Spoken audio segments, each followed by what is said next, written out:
নমস্কার, প্রত্যেককে আমার চ্যানেল অল্প অল্প গল্পে স্বাগত।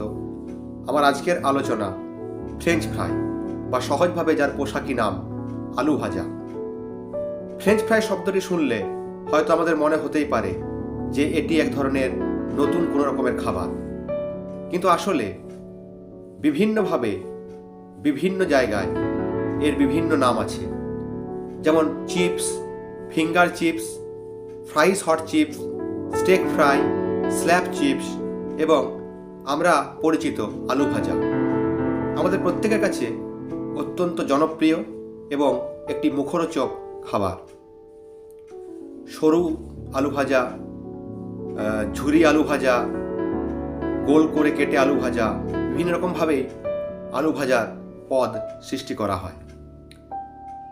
তো এই ফ্রেঞ্চ ফ্রাই নামটি শুনে আমাদের মনে হতেই পারে যে এই খাদ্যের জন্ম ফ্রান্সে, কিন্তু তা নিয়েও আবার যথেষ্ট মতবিরোধ আছে। বেলজিয়ামবাসীরা মাছ খেতে খুব ভালোবাসত।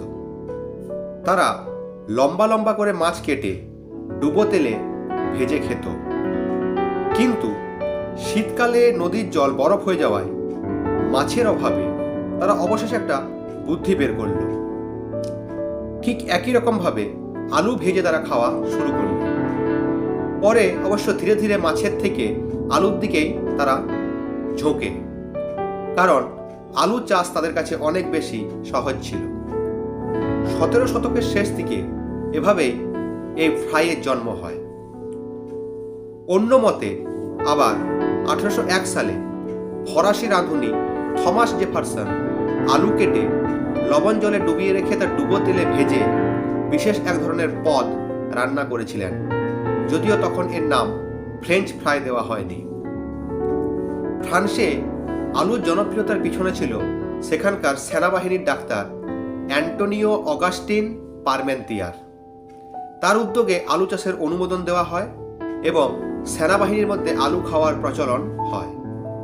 ফরাসিরা আলু সরু সরু করে কেটে ভাজত, নাম দিয়েছিল ফ্রিটস, বাংলায় যার অর্থ ফরাসি ভাজা।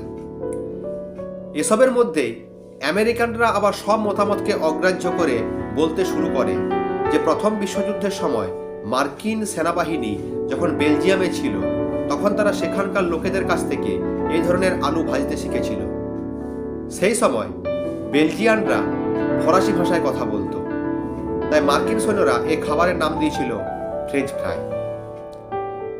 বিভিন্ন মত প্রচলিত আছে, তবুও সহজভাবে আমাদের কাছে এই বাংলায় যা পরিচিত তা হচ্ছে আলু ভাজা, এবং আমরা প্রত্যেকের সাথে পরিচিত এবং এই খাবারটি আমাদের প্রত্যেকের অত্যন্ত জনপ্রিয় এবং প্রায় প্রতিদিনই আমরা খাবারটি খেয়ে থাকি বিভিন্নভাবে, বিভিন্ন রকমভাবে, এবং আমাদের অত্যন্ত স্বাদের এক মুখরোচক খাবার আলু ভাজা।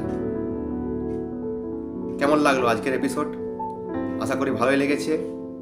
নতুন নতুন ইনফরমেটিভ তথ্য পেতে অবশ্যই চ্যানেলটির পাশে থাকবেন। নমস্কার, ধন্যবাদ। আবার নতুন ভিডিওয় দেখা হবে।